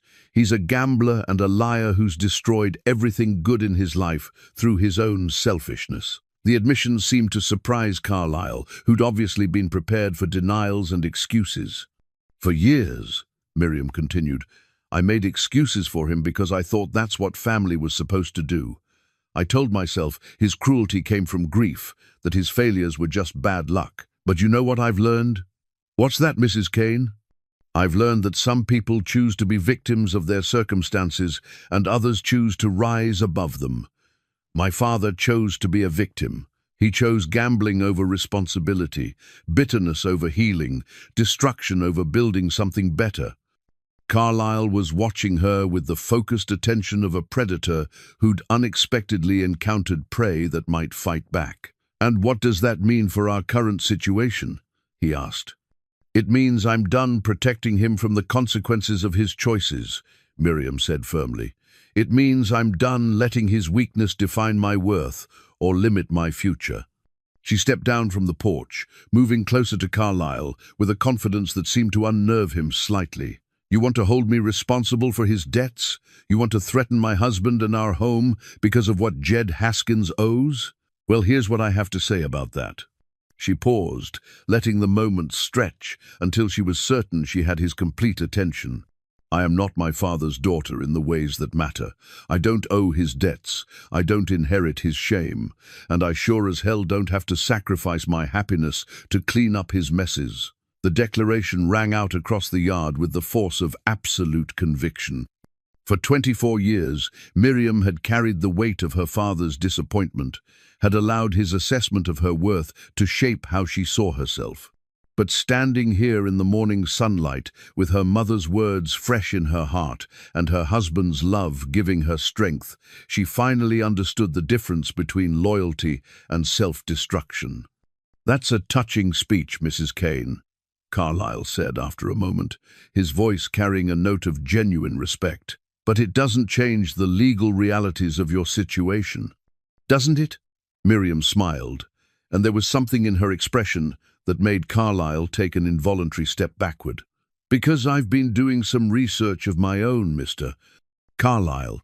Did you know that territorial law requires debt collectors to register with the marshal's office before conducting business? Did you know that threatening uninvolved family members is considered extortion under federal statutes?" Carlyle's face went very still, and Miriam could see him rapidly recalculating his approach. More importantly, she continued, did you know that my husband isn't just a ranch hand? Weston Kane is a former deputy marshal with extensive experience in financial crimes. He knows exactly what you're doing, exactly how you operate, and exactly what laws you're breaking in the process. The two men behind Carlyle shifted nervously in their saddles, suddenly looking less like confident enforcers and more like hired thugs who'd gotten in over their heads. You're bluffing, Carlyle said, but there was uncertainty in his voice for the first time since Miriam had met him. Am I? She reached into her apron pocket and withdrew a folded document. This is a formal complaint filed with the Territorial Marshal's Office, detailing your activities and requesting a full investigation into your consortium's business practices. It's signed by 6 local ranchers, Doc Brennan and the mayor of Cedar Ridge. She handed him the paper, watching as his face grew paler with each line he read. You see, Mr. Carlyle, you made a mistake when you decided to threaten innocent people in a community that actually looks out for its own. These folks may not have much, but they know the difference between legitimate business and organized intimidation. Carlyle looked up from the document, his cold mask slipping to reveal something that might have been genuine alarm. This won't hold up in court, he said, but his voice lacked its earlier confidence. Maybe not, Miriam agreed, but it'll be enough to get federal attention, and I don't think your employers want that kind of scrutiny, do you? The standoff stretched for several long moments, with Carlyle clearly weighing his options. Finally, he folded the document and tucked it into his coat pocket. This isn't over, Mrs. Kane. Yes, it is, she said quietly, because I'm not afraid of you anymore. And fear was the only weapon you ever really had. As Carlyle and his men rode away, Miriam remained standing in her yard, feeling as though she'd shed an enormous weight that she'd been carrying for years. The broken little girl who'd believed her father's cruel words was gone forever, replaced by a woman who knew her own worth and wouldn't let anyone diminish it. When Weston emerged from the barn where he'd been waiting with his rifle, ready to intervene, if necessary, he found his wife transformed, standing tall and proud, her face radiant with a confidence he'd never seen before. How do you feel? He asked, pulling her into his arms. Free, she said simply. For the first time in my life, I feel completely free. The community collection jar sat in the center of Martha Henley's kitchen table, its glass sides revealing the accumulation of coins, bills, and small valuables that represented something far more precious than money. It represented acceptance, belonging, and the power of people choosing to stand together. Word of Miriam's confrontation with Carlyle had spread through Cedar Ridge like wildfire, and the response had been immediate and overwhelming. Within hours of the debt collector's departure, neighbors had begun arriving at the Henley house, each carrying what they could spare to help resolve the crisis that threatened one of their own. $27.38, Martha announced, carefully counting the contents for the third time, plus Mrs. Patterson's silver locket, which she says is worth at least $10, and young Tommy Morrison's prize bull calf, which his father values at $15. Doc Brennan looked up from his ledger, where he'd been tracking contributions with the same meticulous care he applied to medical records. That brings our total to just over $80 in cash and goods. Still well short of what we need, but it's a remarkable showing for a community this size. Miriam felt tears prick her eyes as she surveyed the collection.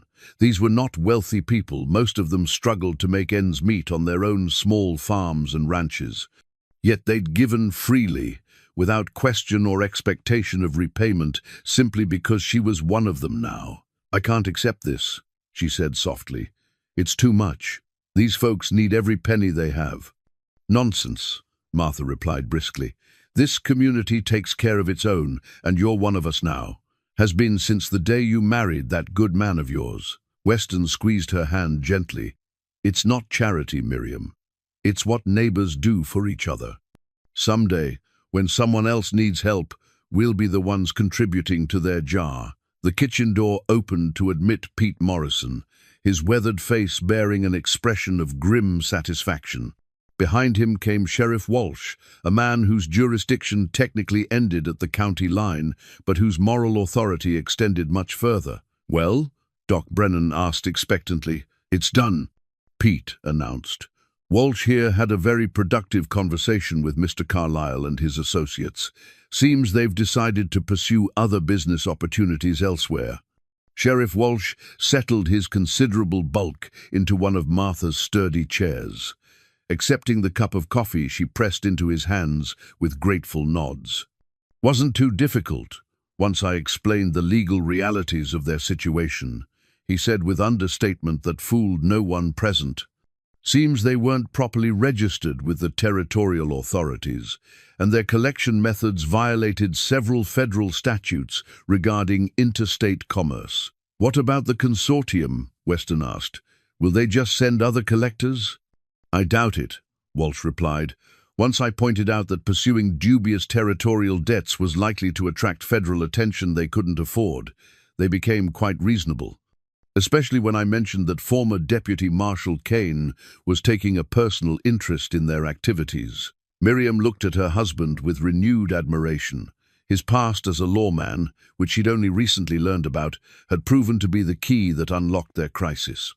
"Sometimes," she reflected, "the very things we try to leave behind become the tools we need to protect what matters most." "So it's over?" she asked, hardly daring to believe it. "The immediate threat is over," Walsh confirmed, "though your father still has debts to settle." The consortium agreed to accept the actual value of his ranch as full payment, which means he'll lose the property but won't face criminal charges or further collection efforts. The news about Jed's fate brought mixed emotions.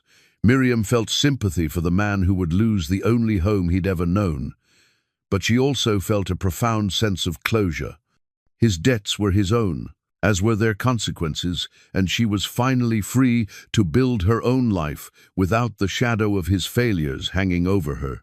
"Where will he go?" she asked. "Doc Brennan's offered him a position as caretaker for the church property," Pete Morrison replied. "It's not much, a small room behind the sanctuary and meals in exchange for maintaining the building and grounds, but it's honest work and a roof over his head." Miriam nodded slowly. It was more than Jed deserved, given his treatment of her over the years, but it was also exactly the kind of grace her mother would have wanted her to show. The letter hidden in Elena's Bible had reminded her that redemption was always possible, even for those who seemed beyond saving. "There's one more thing," Sheriff Walsh said, reaching into his coat pocket to withdraw an official-looking document. "The territorial government has decided to auction off those parcels of land Jed was using illegally. As the adjacent property owners, you and Weston have the right of first refusal." Miriam's heart skipped as she realized what this meant. The land that had been the source of so much trouble could potentially become the foundation of their expanded future if they could find a way to purchase it. "How much?" Weston asked, though his tone suggested he was already calculating whether they could afford it. $50 for the 20 acres closest to your current property," Walsh replied. "It's below market value, but the territorial office wants to resolve this situation quickly and with minimal complications." Miriam looked at the collection jar, then at the faces of the people who'd gathered to support them. $50 was more than they currently had, but it wasn't impossible, especially with the community's help. "We'll take it," she said firmly, before Weston could voice the practical objections she could see forming in his mind. "We'll find a way to make it work." Martha Henley clapped her hands together with delight. "That's the spirit.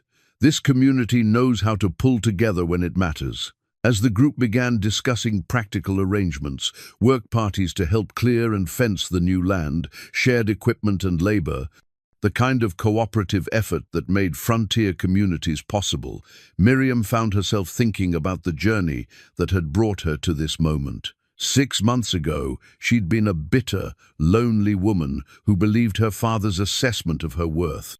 She'd lived in fear of dying alone, unloved and unmourned, with nothing to show for her time on earth. Now, surrounded by friends who'd rallied to support her, married to a man who saw her true value, and looking forward to expanding the property that would someday be passed down to their children, she could hardly recognize the woman she'd been. The transformation hadn't been easy or comfortable. It had required her to confront painful truths about her father, about herself, and about the difference between accepting circumstances and allowing them to define her. But it had also taught her something invaluable about the nature of family. Real family, she now understood, wasn't about blood or obligation or shared history of pain. Real family was about people choosing to stand with you when times were hard, about neighbors becoming relatives through acts of kindness and support. Looking around Martha Henley's kitchen at the faces of people who'd become her chosen family, Miriam finally understood what her mother had been trying to tell her in that hidden letter. Love wasn't something you earned through perfection or performance. It was something you found when you stopped believing you didn't deserve it. The collection jar might contain only $80 and some miscellaneous valuables, but to Miriam, it represented something far more precious. It was proof that she belonged somewhere, that her life mattered to people who'd chosen to care about her well-being. For a woman who'd spent most of her life believing she was worthless, that knowledge was more valuable than all the money in the world. The new family portrait sat in its place of honor on the mantelpiece, catching the warm light of the fire as Miriam nursed their 6-month-old daughter. Baby Elena, named for the grandmother she would never meet, had her father's grey eyes and her mother's stubborn chin, along with an appetite that suggested she would never want for anything in this world. 2 years had passed since the crisis with Carlyle and the debt collectors, and the changes in their lives had been profound. The additional 20 acres had been successfully purchased and developed, with the help of neighbors who'd insisted that barn raisings and fence building were community affairs rather than individual burdens. Their expanded ranch now supported a small herd of cattle, a productive vegetable garden that supplied half the town with fresh produce, and Miriam's growing reputation as an herbal healer. Word of her gentle touch and effective remedies had spread beyond Cedar Ridge, bringing patients from as far as 50 miles away to seek her care. The cabin had been expanded as well, with 2 additional rooms and a proper medical office where Miriam could treat patients in comfort and privacy. Doc Brennan had officially retired the previous year, leaving his practice in the capable hands of his most gifted student. Mrs. Kane's touch, people called it now, and Miriam had learned to accept both the responsibility and the respect that came with her reputation. The scared, uncertain woman who'd once believed herself worthless had evolved into a pillar of her community, someone others turned to in times of trouble or need. Weston had prospered as well, his skills as both a rancher and a former lawman making him invaluable to Pete Morrison's expanding operation.